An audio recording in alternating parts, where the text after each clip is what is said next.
Hello, everyone. In today's episode, I'm going to be touching on how you can get the most out of your limited 24-hour days. And the question I want you to ponder on is, are you even interested in getting a great return on your time? Because that's what matters. See, what are your priorities? What's the difference between the successful, free, and strong versus the corrupt, controlled, and distracted? What's the difference? It's how intentional they are with investing their 24 hours. See, the beautiful thing is that you have the power to determine how you would like to view the world. And something infinitely powerful is, do you view time as an asset that is invested, or do you view time as something that you kill or spend? Because when we unravel that, it's going to turn into a much bigger truth than you would think on the surface. See, the deepest realization is that the small everyday shifts that you make over an extended period of time, that creates your life, that creates you. And if your habits are of this nature where you distract and numb and spend kill time, then you're going to reap what you sow. You get what you give. And the powerful shift that you can make is realizing, wait, I'm going to live my life with a focus, with a intention every minute, every moment. We break this down to the smallest aspects that actually compound to become such a massive reality. See, every decision that you make, it's a vote for who you want to become. And if you act, if you live with an aim that is so powerful that it overcomes the urges, the temptations, the negative tendencies. See, it is very hard to create yourself into a high value person without a deep burn in your heart, without the strong purpose for choosing discipline over regret. It's a hard thing because the bar, the distractions, it's enticing. It's entertaining in the moment. It grips you. But if you do that over time, it ends up gripping you in the wrong way. Rather, if you're intentional and you invest your time, what grips you is freedom. What I mean by that is you realize, oh my gosh, my every decision actually, it leads me to feeling a certain way. See, the feedback loop is a important concept to grasp. And one of the biggest feedback loops in life is thoughts, actions, feelings, repeat cycle. If you're going to think a certain way, you're going to take certain actions, and then your actions lead you to feel that way. And it just repeats. So what happens for many people is that chain is broken due to one of two things, or how can I say it better? There's two things usually. And the two things that most people break that feedback loop, that chain with, is a unexpected life-changing situation, or how I describe it is I was sick of feeling sick and tired. And this comes in many forms. It could come in depression, addiction. For me, I realized my friend group was going a different direction than I. And then that forced me to come to this tough realization. Oh, wait, I'm going to have to change my friend group. And for me, that was just, you don't always have friends to replace other friends. I just deleted them. I said, okay, I'm going to do my own thing. And that's tough. It can lead you to being lonely. But how I can wrap this up is what you want is not always what you need. And I needed that loneliness, although it wasn't what I wanted. When someone says they don't have time for something, it's another way of saying it's not important. It's not a priority. So we have to understand that life is trade-offs. And this is just the truth. You can't have everything, okay? So we have to understand, like, what are our top values? For me, a few, like freedom, internal peace, health in general. And freedom's a huge one, freedom from the 9 to 5, freedom from the negative thinking within your mind, freedom from your urges, your temptations, your desires. And I'm not where I want to be, of course, but like the end goal is to just be at peace no matter what the situation is, independent of the weather, the circumstance, how someone treats me, to have this peace inside that it's so powerful that external stimulation can't make me what's the best way to say this? Sort of an unwavering peace. And oof, there's a lot of trade-offs if I want to truly get there, but you make these adjustments and you figure out, oh, this is a priority for me. And therefore, there's going to be things that I no longer can do. If your goal is to have internal peace, to be powerful and wise, and when I use the word powerful, I mean, let me define that. How I see powerful is someone who is so strong that they have no interest in controlling other people. They're so powerful that they realize controlling others is a losing game. You don't control others, no matter how hard you try. And if you do, like in Russia or in Germany of the past, it creates a lot of destruction. That sort of control. They killed millions and they tortured millions in both areas. So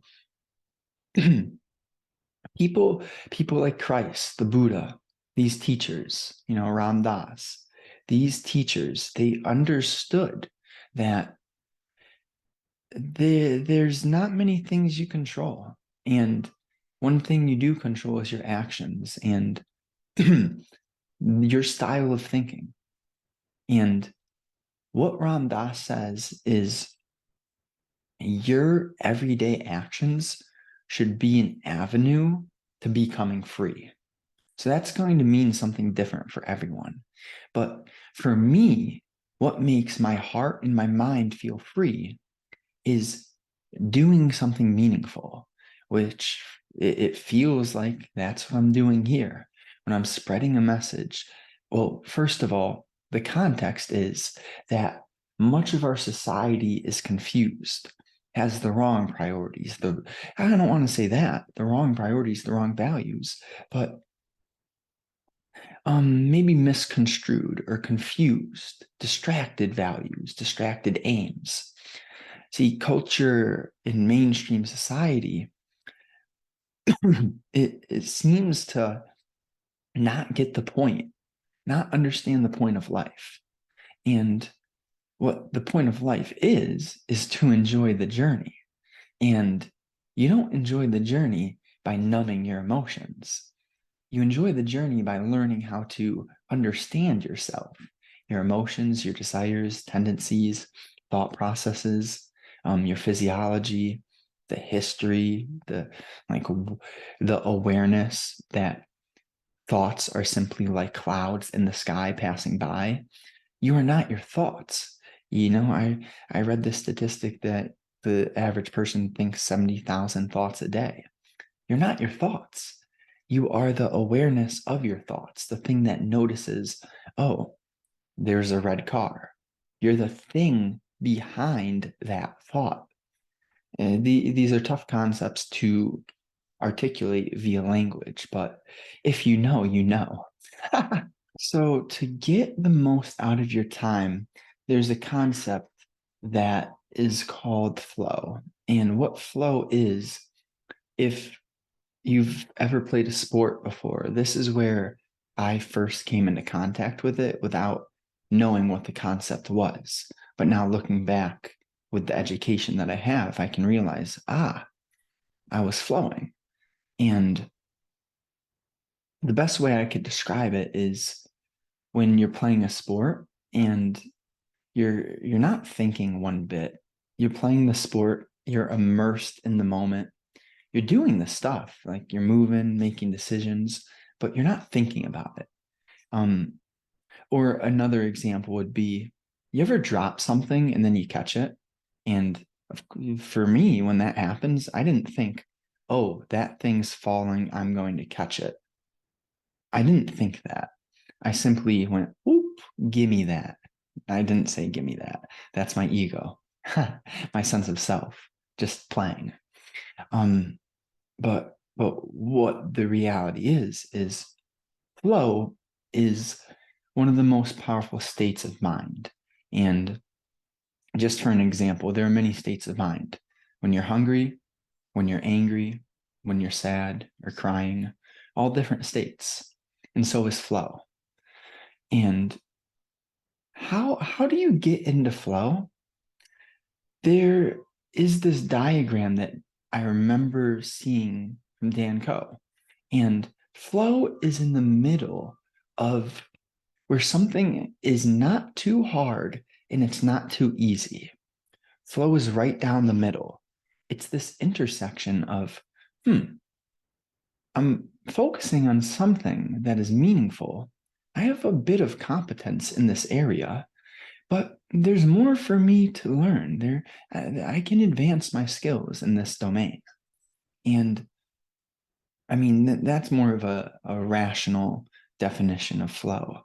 If I want to go a bit more intuitive, I would say it's when you're not thinking, for sure.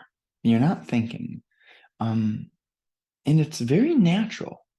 You don't really force yourself into flow.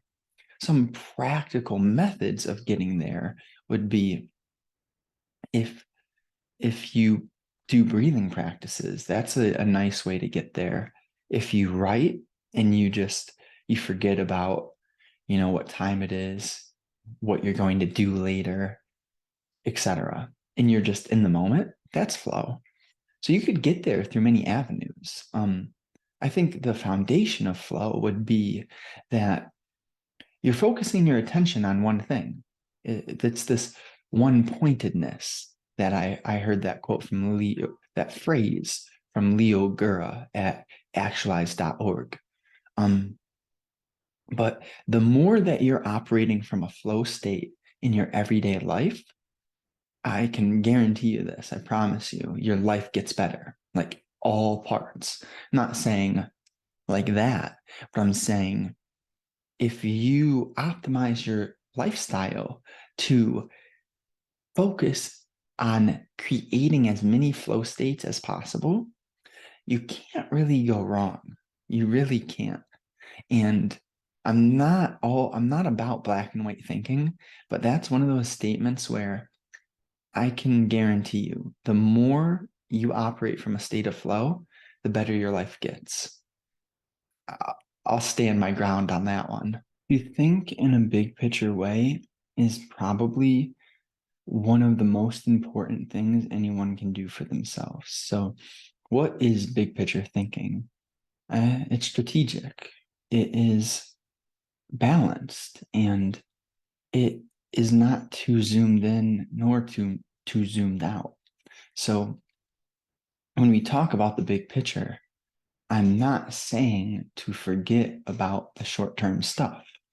There's a balance. we have to be intentional with our moments, but to understand how we are going to go about our days, we need to have some bigger picture vision. See, I think it's troubling when people think that they can just say, I'm going to do this, this, this, and this, and that's my life. Like to have your everything so overly planned out. What this signals is that you are disconnected, because a connected individual realizes the power of nature. For example, well, why do I bring up nature before I give an example? Because think about how powerful it is. The oceans, volcanoes, tornadoes. You get my point with that. Mother Nature is more powerful than humanity. So where I'm going here is that it's foolish. It's foolish to think that you are more intelligent than Mother Nature, that you can plan your whole life out with your rational mind. Okay? So big picture thinking involves this understanding that there is the subconscious and then there's the rational mind, or there is your sense of self and then your higher self. There's many ways, many labels. I don't care what label you want to use, as long as we're talking about the same stuff. Substance is substance. And it's powerful when you start to realize, well, first of all, a statistic that kind of cracks the shell is the subconscious mind is more than 100 times more powerful in storing and consuming information than the rational mind. So 100x, and that's just, me butchering the statistic. I think it's more like 1,000x. But point is that your subconscious is more powerful than your rational mind. And how do we activate? How do we get the subconscious to begin to work for us? It requires rational steps. See, this is where the game gets tricky. See, there's many far out things that I would love to be talking about right now, but the reality is, before you can even benefit at all from deeper truths, we have to get our foundations, our rational pillars set.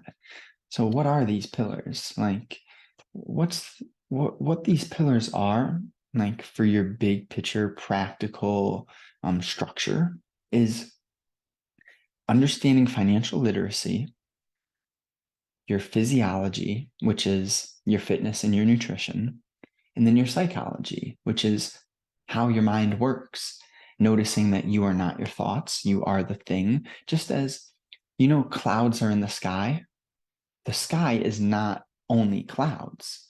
There's the sky, and then there are the clouds, which are a part of it. Same thing with our mind and our thoughts. Our mind is the sky, and the thoughts are a part of it. So the deeper reality is, oh, what? There's something behind my thoughts? And this is what I would label awareness or consciousness. And this to me is one of the most fascinating things that anyone can investigate. Where does consciousness come from? What is awareness? Deep, deep questions. And these are the things that the people like Buddha, Christ, that they were interested in Allah, and every other religious leader. All of these beings, they understood this.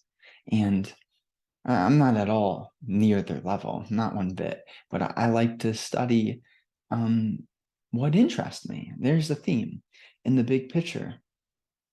If you're listening to this, you're interested in what I'm interested in, at least a little bit. And the big picture, what I would always recommend to people is to listen to your natural interest. But here's the trouble. There's the trick, because we have our ego, which is our sense of self, what we refer to when we say, I'm this, I'm doing that, I'm this. That's your ego. And most people, or many people, are operating solely from an ego state. They don't realize that this differentiation between the mind and the thoughts. So when you start to realize, wait, oh, this is the ego speaking. The ego, a way to characteristic, or that doesn't make sense. A characteristic of the ego, a few, would be feelings like jealousy and anger, sadness, the want to achieve, to control, to fit in, to please people. Those are all egotistical traits. And the characteristics of your higher self, your bigger picture, well, you can think bigger picture from an ego state. See, that's fine. There's a difference in the development of egos.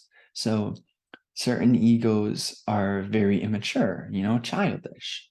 They don't realize that when they're rude to other people, that them acting that way affects the other person. They don't realize that. If they did, and if they understood how it all works, they would realize that when you're rude to someone else, you get that back. You attract what you put out. And that's not woo-woo, that's just reality. Ha! Sorry if you don't like that one.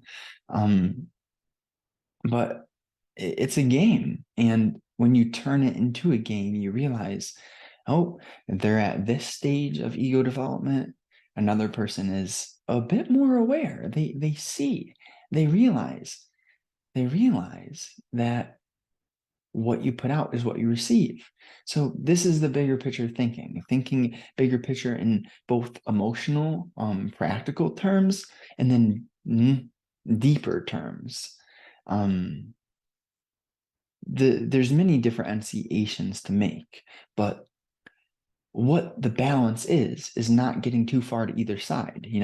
Be successful, generate money, build skills, be a good human, but also remember, you're not just a human doing, you're a human being. So what does it mean to be? It's a question. That's a deep question. What it means to be is directly linked to the flow state. What it means to be is when you can quiet your mind and you're not thinking that much, but you're actually just in that moment. You're here, focused, and flowing. You're not thinking about later, earlier, lunch, friends, none of that. You're just here doing it. That's what I get from this. And like I say, there's many ways to reach the flow state. This is just one avenue. And listening to this sort of thing is another avenue to get into the flow state. So maybe as I say that, you might be in that state, and maybe me bringing it up snaps you out of it. Who knows? But it's all very interesting how your mind and my mind work. There's some similarities, but there's many differences. Very intriguing. Here's a question for you. What's more important, the bar or your future? I know it's your future. I like this. The trap of mediocrity is everywhere.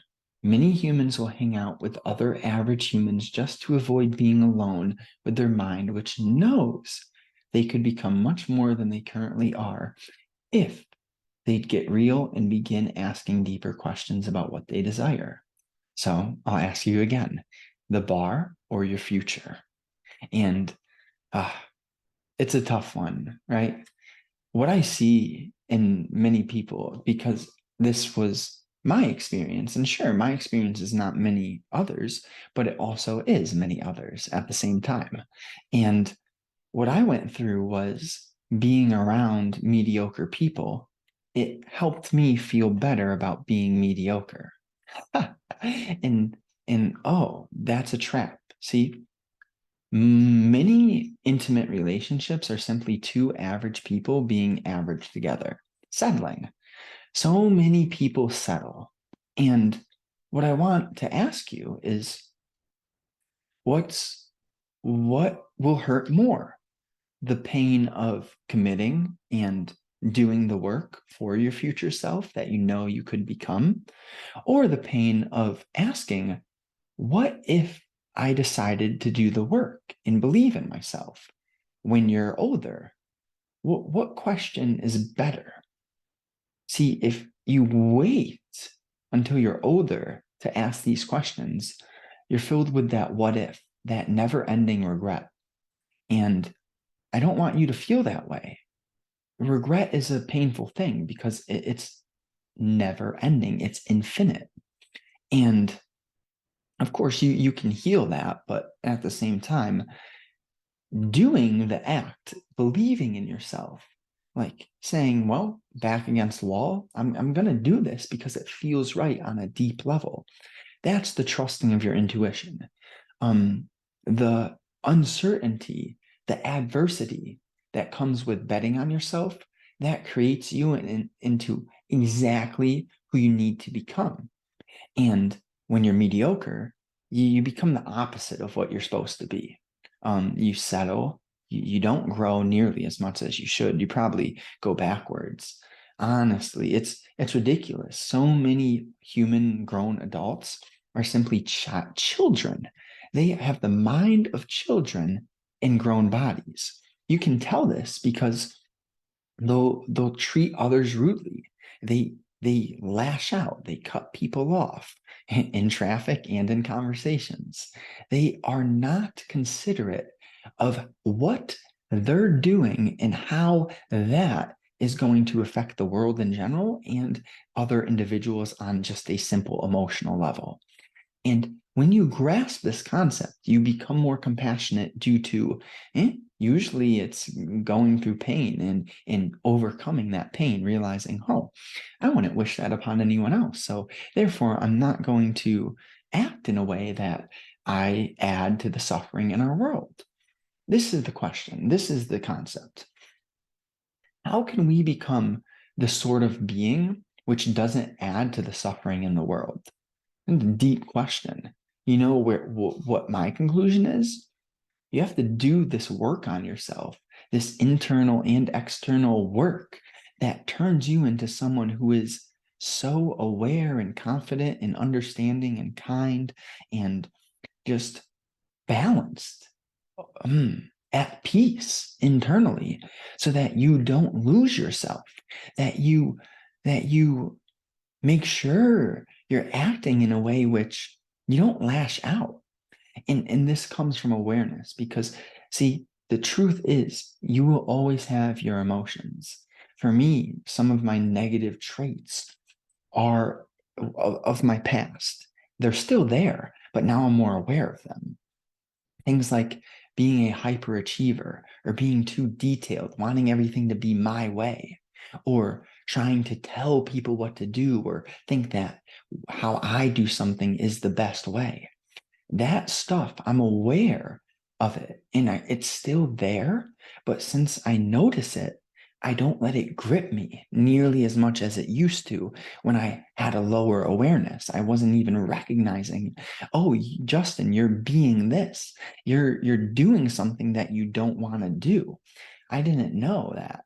And that's the key, is when you can realize before taking an action that would make you feel guilty or regretful or shameful, realizing that emotion arising before it actually turns into an action.